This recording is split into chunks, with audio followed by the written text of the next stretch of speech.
Hello everyone, welcome back for another video. I am the Maize Madman. Before we get started, I want to thank all of you for helping me reach 1,000 subs. It's been a great couple of months. Let's keep it going. Make sure you smash that like and subscribe button. Drop your comments in the comment section. The comment section has been ablaze. On today's video, we'll be discussing Michigan losing another former 4-star recruit to the transfer portal, as well as a former 3-star recruit from Indiana visiting Michigan, and Michigan making the final cut for a well sought after edge rusher from Coastal Carolina. All that plus, I'm upset why Deion Sanders reminds me of Jim Harbaugh. No disrespect.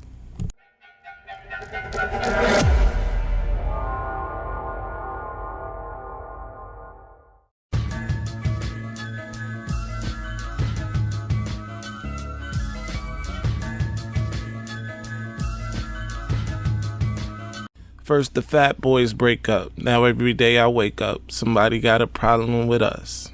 We're going to start this one off a little differently. We're not going to start off with the upset portion, even though I'm not upset.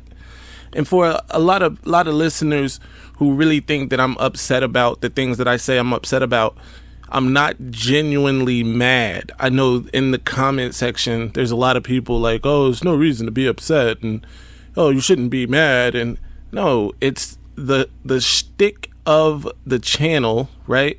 I'm the Maize Madman.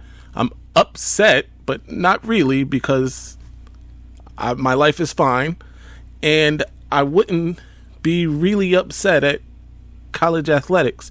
That being said, I know it's confusing, convoluted. Try to stick with me. Anyway, today we're going to start with Michigan losing former 4-star defensive tackle George Rooks to the transfer portal. Rooks, you may remember, was a 4-star in the 2021 class out of St. Peter's Prep in Jersey City, New Jersey. Hasn't quite been able to break the lineup. Only a sophomore, but feels like the pastures are greener on the other side. Obviously, this wouldn't be Michigan's first player that they lost in the transfer portal this cycle. As we already know, Cade McNamara, Eric All, and another tight end, I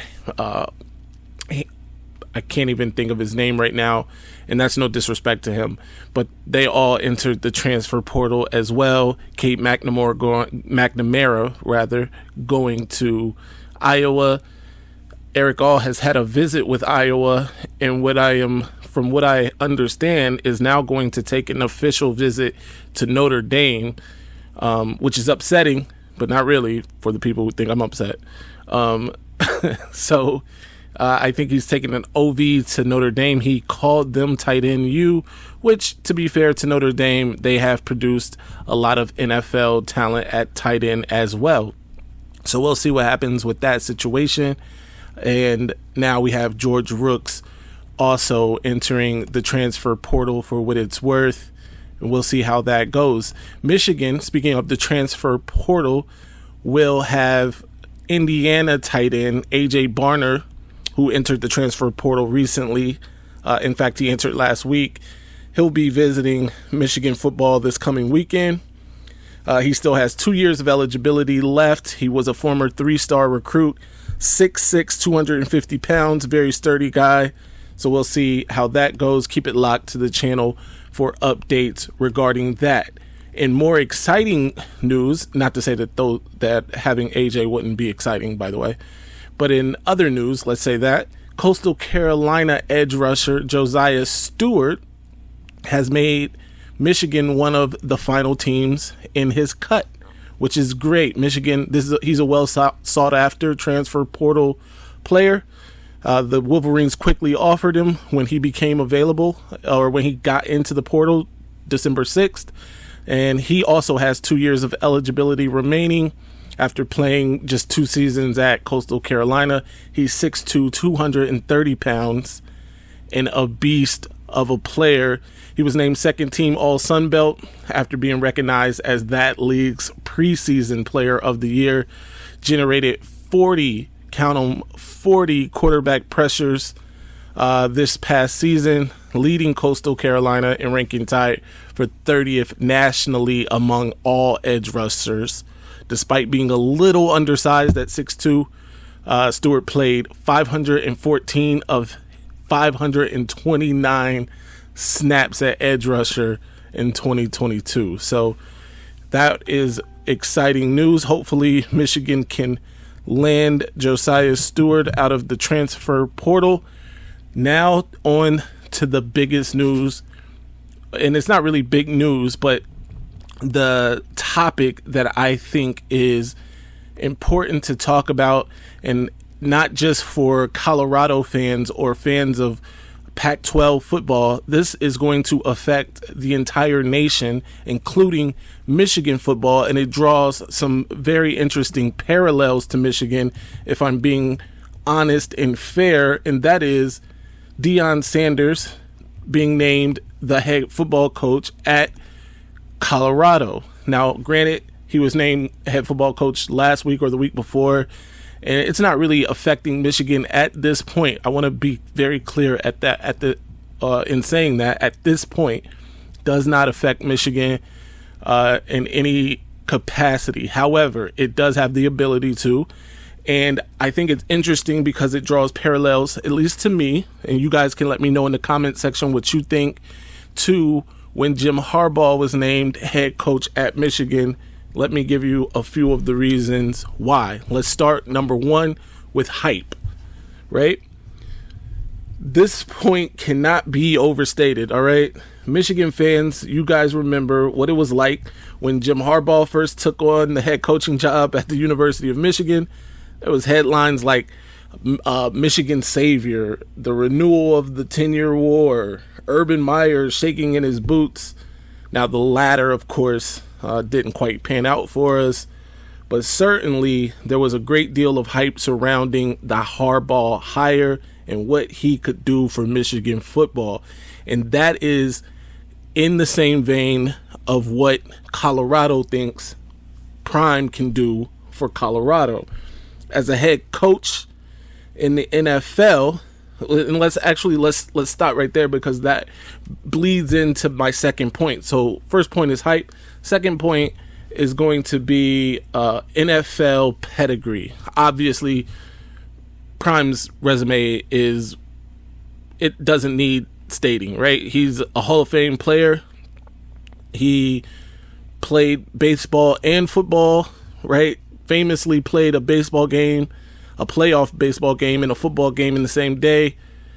All those things, go without saying, right? He's Deion Sanders. He's arguably the best corner ever. All due respect to Charles Woodson, who I think is the best defensive back ever. But at corner, Deion Sanders might be the best lockdown corner ever in the game. So there's that, right? Obviously, he was the head football coach at a HBCU the last 3 seasons. I think his record was something like 27-5, including going undefeated this season.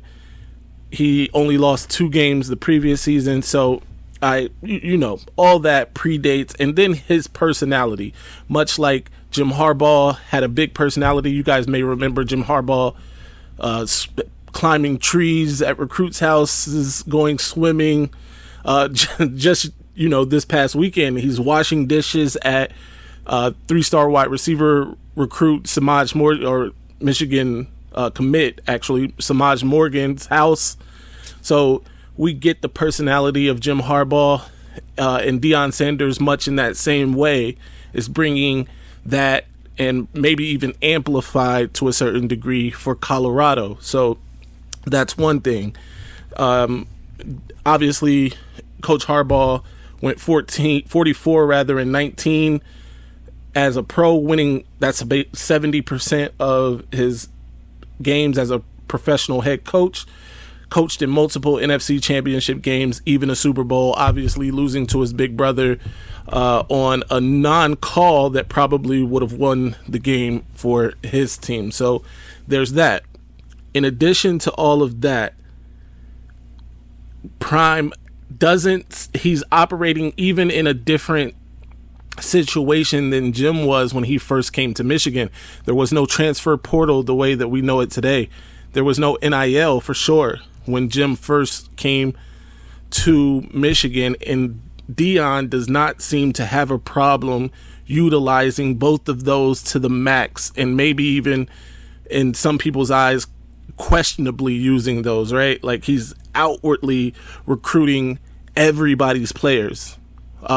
Alabama had a 5-star running back who decommitted and then famously tweeted, you got room for me, Unc? Dylan Edwards, a 4-star running back for Notre Dame, just recently decommitted and then committed to Colorado. So he's already having players and people gravitate to him. Kent State's former head coach, he's the head coach at a college football program, left that post to be Deion's offensive coordinator at Colorado. That sort of thing matters. He just pilfered from Alabama again, and I know that running back has not yet committed, but it looks like it's going to happen. But he just got the co-defensive coordinator for Alabama to now be his defensive coordinator at Colorado. He brought up a bunch of the assistant coaches he had at JSU are now at Colorado. His son, obviously Shador, will be the next quarterback at Colorado. Travis Henry, it's all but a done deal, will be transferring to Colorado, former 5-star.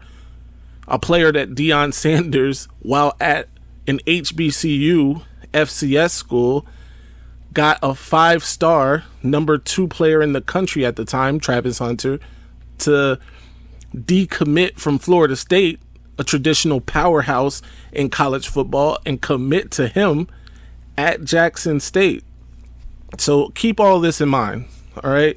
And this is what, and all of those things, the hype, the NFL pedigree, the personality, all boils down to the recruiting, right? And I know I've already covered some of that, but that's what it's really about. And if you remember, Jim Harbaugh had great success. I believe 6 of his 7 recruiting classes so far have been top 10 or 15, top 15 recruiting classes, right? 4 of those have been top 10, and then another like 3 are top 5. So that's Jim Harbaugh doing this, right? With his pedigree and his star power and his personality, bringing those kids to Michigan, which is traditionally harder to get into than even a Colorado and especially a Jackson State, right? And Deion Sanders has all of those ingredients at a school where it's not going to be as difficult for the student athlete to attend. Not only that, but Deion Sanders has already had Colorado, the University of Colorado, or Colorado University, whichever one it is. He's already had them make concessions to make it easier for student athletes to attend and commit to Colorado. So there's that. Obviously, Michigan probably wouldn't do anything similar to that in terms of lowering their requirements for student athletes to attend the university. So there's that. He's playing with that advantage, or with that advantage in his pocket. So all of those things they matter. He's already pilfered from top programs, right? Notre Dame, Florida State, looks like Alabama. Well, we know he has pilfered from Alabama, a coach, and I'm sure that running back will be following in short order, right? He's in communication with people like Arian Carter, who, as you may know from just listening to this channel, ditched Michigan on 2 or 3 different occasions in terms of official visits. So, I mean, good luck with that. But, you know, it may resonate with him in a different way. Other players he's reached out to and, gave scholarship offers to. So all of that culminating in what could be a very, very interesting next few years. USC and UCLA, who are probably, arguably, maybe USC not so arguably, the top schools in that league, if you will, right, in the Pac-12 will be members of the Big Ten, so Deion won't have to deal with them in the same capacity, although he will have to deal with them in the recruiting. Of course, they still are West Coast teams, and they're going to recruit the West Coast hard. I know that. Not to say Colorado's a West Coast team, but they recruit out West for the most part. But Deion is a national brand himself. He's going to be getting kids from the states like Florida and Texas, so it doesn't really matter where he is on the map because the kids will come. So this is just something for Michigan fans and other fans of the channel to think about. I don't want to scare anyone. I'm certainly not afraid, right? I don't think Jim Harbaugh is shaking in his boots by any means, right? We kind of recruit a different level of player, and I'm not. That's no shot because I'm sure there will be some overlap already. You know, Arian Carter was a kid that Michigan had some interest in, who chose, to spur Michigan. He hasn't committed anywhere yet, but he obviously didn't come to the OVs that he set up with Michigan. So I'm sure there will be other overlap in, years to come. Speaking of overlap, he has offered a current Ohio State commit, which would be great if that guy decommitted and committed to Colorado. Be something else that we could point and laugh at the other state about. But yeah, keep all of that in mind. Until next time, I'm upset. Ladies and gentlemen, this might be our best season ever. My ratings, they're about to go through the roof. All right, now I'm gonna calm down. I just don't get that all that Maize and that lock.